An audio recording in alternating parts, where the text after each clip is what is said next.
You know, guys, a lot of people think I'm joking when I say that Toyota's battery technology is ancient, and I've said it's decades old. Now, some people think, oh, no, he's just exaggerating here. This is the Electric Viking. This is the sort of stuff he says sometimes.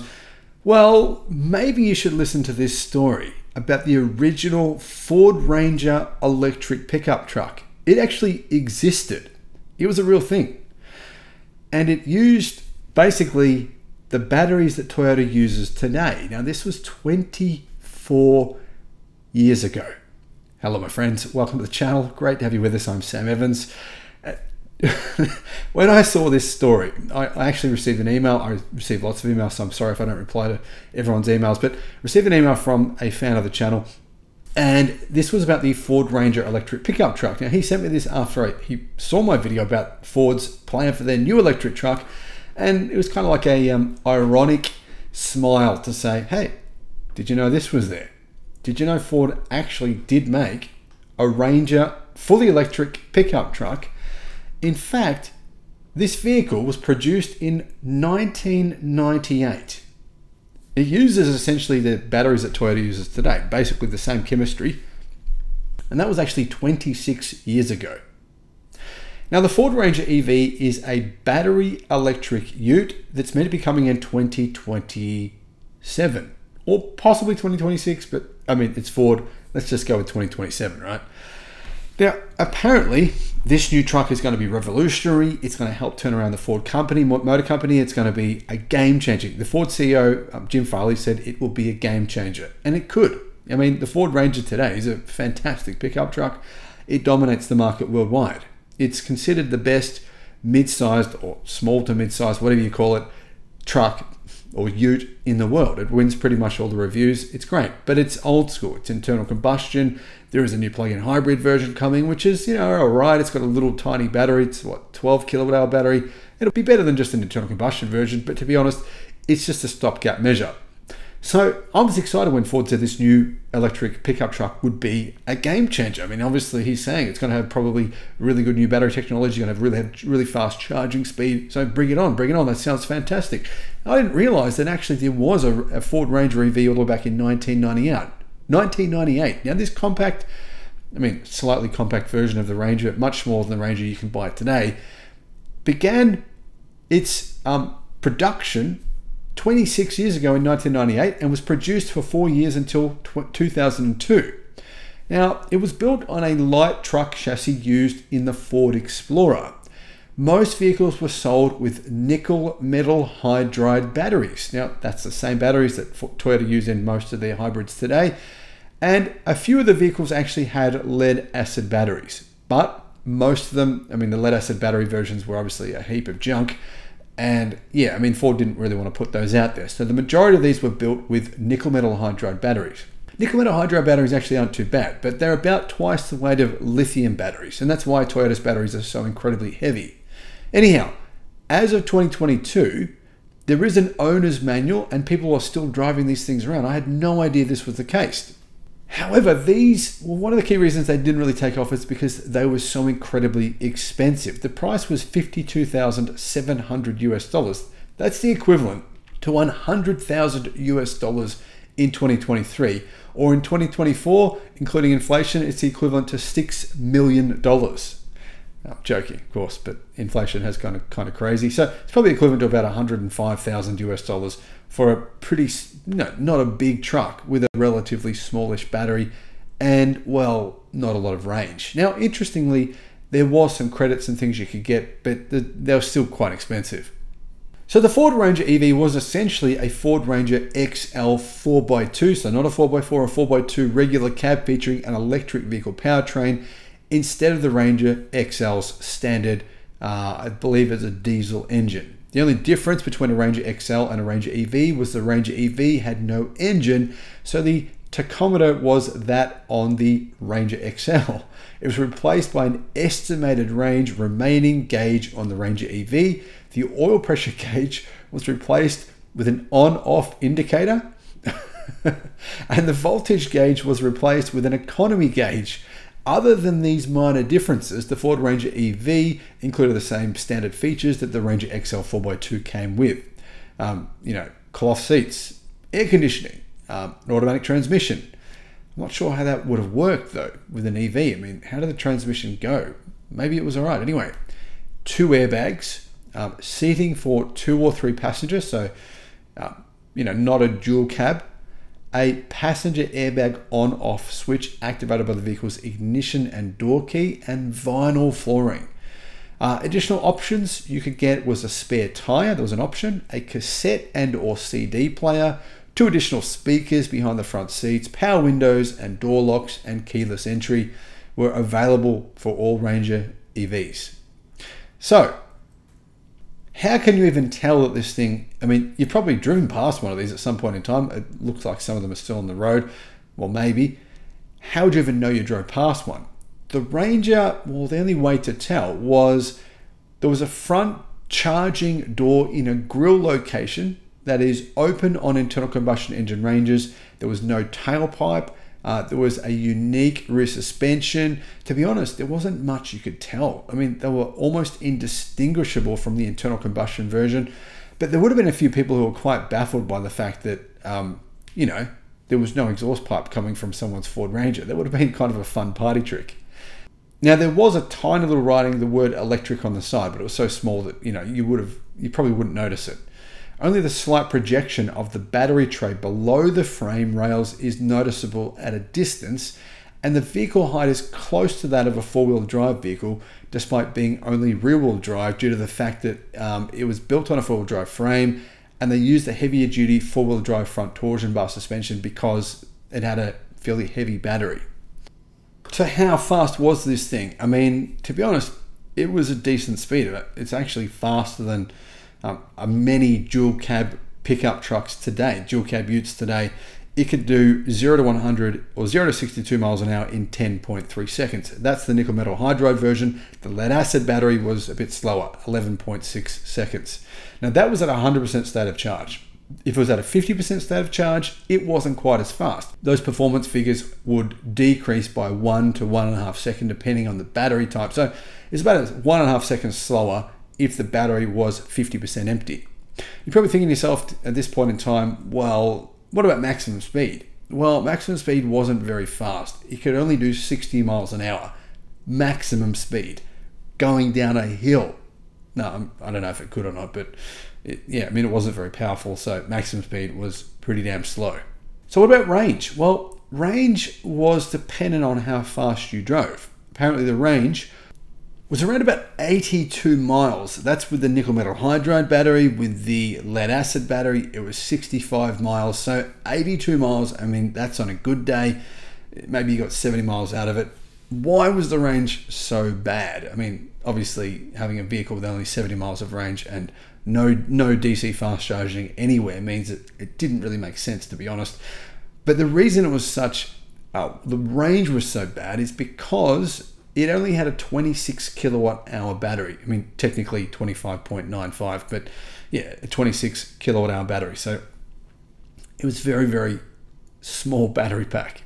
To give you some context, the battery pack in the Tesla Cybertruck is considered small by large pickup truck sizes. It's 123 kilowatt hours, but the battery pack in, say, the new Chevy Silverado with the long range, the 440 mile version, that is believed to be around 200 kilowatt hours. So, about 10 times the size of this battery pack. Now, incredibly, the energy density of the battery was also extremely poor at around 53.5 watt hours per kilogram. That's kind of terrible. I mean, really, really bad. To give it a comparison between, say, a common battery used today, BYD's Blade battery, that has pretty low energy density for a lithium iron phosphate battery. It's about 150 watt hours per kilogram, triple the energy density of the nickel metal hydride version battery in this vehicle. Some better lithium iron phosphate batteries now have an energy density of 200 watt hours per kilogram, so 4 times the energy density of the batteries in this car. The lead acid battery, though, was much, much worse. It had an energy density of 25.2 watt hours per kilogram, 25. And the battery would only last a few years because it didn't have any proper thermal management. It didn't have any battery management system. So yeah, I mean, the battery degradation was absolutely terrible. If you got the nickel metal hydride version, your battery would have lasted a bit longer, but still you would probably need a battery pack, a new replacement within 5 years of driving, assuming you drove it every day. Now, one of the cool features it did have was actually regen braking. On a very long downhill run, you could get a higher state of charge than what you had at the bottom. But no one knows just how good the regen braking was. There's not a whole lot of information about it. Now, incredibly, even though that lead acid battery is actually, very, very small, it's only, say, about 1/3 the size of a Tesla Model Y battery today, it still weighed a staggering 2,000 pounds. Well, 1,920 pounds, or 870 kilograms. Yeah, amazingly heavy. You can imagine the driving dynamics of the lead acid battery version of this vehicle would have been shocking. The nickel metal hydride battery, well, that was also pretty heavy too. It weighed 485 kilograms and was actually manufactured by Panasonic. Panasonic basically manufactured Toyota's nickel metal hydride batteries as well. So you can see where I'm going with this, right? Same manufacturer, basically could be a similar product or a very an improved version of that product that Toyota uses today. That battery weighed 490 kilograms or about 1,100 pounds for the nickel metal hydride battery, which was, very, very small. Now, no one really knows the exact charging speeds. I found it hard to find this information, but it charges in approximately 8 hours. So when you've run out of your 60 miles of range, you'd have to wait 8 hours to recharge. You can see that killing this truck was the only possible conclusion for Ford because the technology at that time, it just wasn't there. DC fast charging wasn't really even a thing. Now, it did have kind of battery thermal management. It just wasn't that good. Technically, it had a liquid-cooled AC motor and controller, and the batteries and the battery charger were air-cooled. But compared to today's electronics, it was pretty rudimentary. Now, although destined to be a very low-volume product, the Ranger EV was put through Ford's rigorous passenger truck durability testing regimen prior to production release to ensure it would meet Ford's quality standards. This entailed extreme hot and cold weather testing, as well as vibration, corrosion, durability, and a host of other tests intended to stimulate 10 years or 150,000 miles of use. So where were they manufactured? Well, final assembly of the Ranger EV took place at a center in Detroit, Michigan. Conventional Ranger trucks built without a powertrain called gliders were built at the Ford Twin Cities plant in Minnesota and shipped to Detroit, where the EV powertrain, battery, and other EV-specific elements were installed later on. Were there problems? Yep, there sure was. There were numerous problems with the nickel metal hydride battery in the Ranger associated with an inability to accept a charge in hot environment conditions, some other problems requiring replacement of major components, but Ford successfully addressed these problems early in the vehicle's life cycle. There were some range issues around the 25,000 mile service life with the batteries, and due to the great expense of these batteries, Ford elected not to fix the range problems. Basically, Ford just took the vehicles back if people kept on complaining and saying the vehicle was faulty. Now, one of the biggest problems Ford had was actually with the lead acid batteries. As you can imagine, they were trash. The lead acid batteries are very sensitive to temperature. They lose a substantial portion of capacity in winter conditions. And when plugged in for charge, the battery temperature is sensed and battery heaters used to maintain temperature sufficient to retain specified range. This was a necessity for colder climate fleet use where vehicles are usually parked outdoors. But this would suggest that to enhance the economy of use in these climates, the vehicle would need to be sheltered. Essentially, the version of the Ranger with the lead acid batteries, that was a dud. The nickel metal hydride version, it was sort of drivable, it was okay. But the one with lead acid batteries, they've all been scrapped. They don't exist anymore as far as I know. So who actually bought these things? Well, honestly, personal private buyers didn't really buy them. The majority of Ford Ranger EVs were actually leased to fleets. Some leased Ford Ranger EVs were sold to lessees. However, what that meant is that there wasn't really much of a market for this vehicle in the private consumer world. Now, it was actually expected that Ford would actually end up, like other companies, taking back all the vehicles and actually crushing them, as has been done by other manufacturers like General Motors with the EV1. This plan would have been controversial, so Ford actually chose not to do that.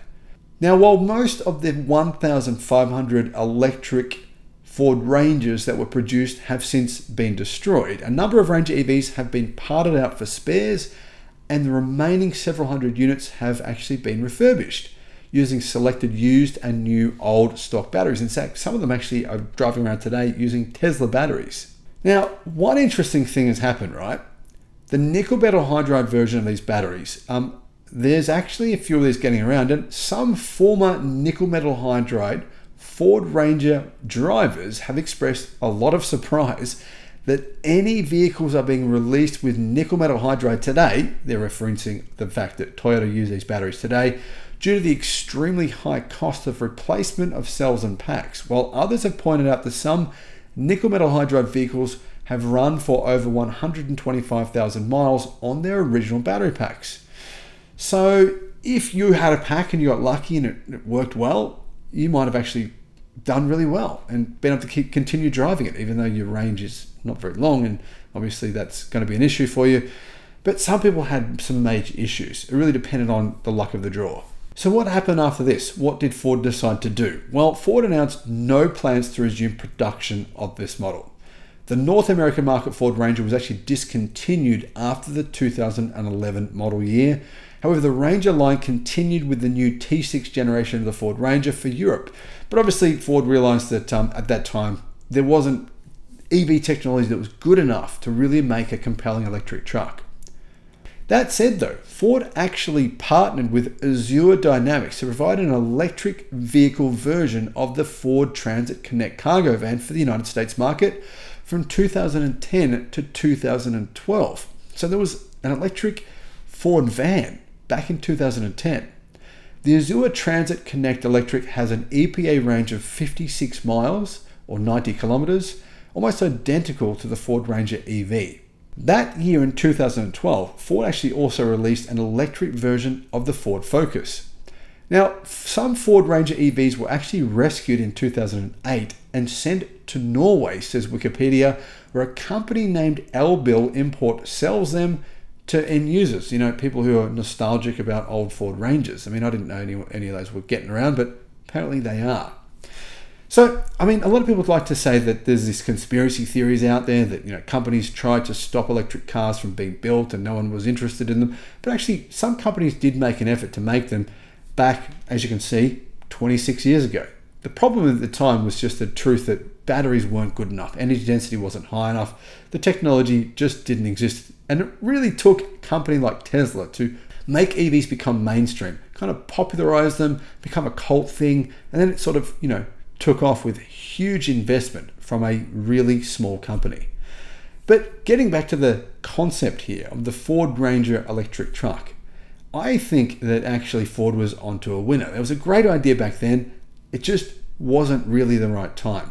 But now is the right time. And I'm hoping the Ford Ranger electric ute is as good as Ford says it's going to be. Thanks for watching.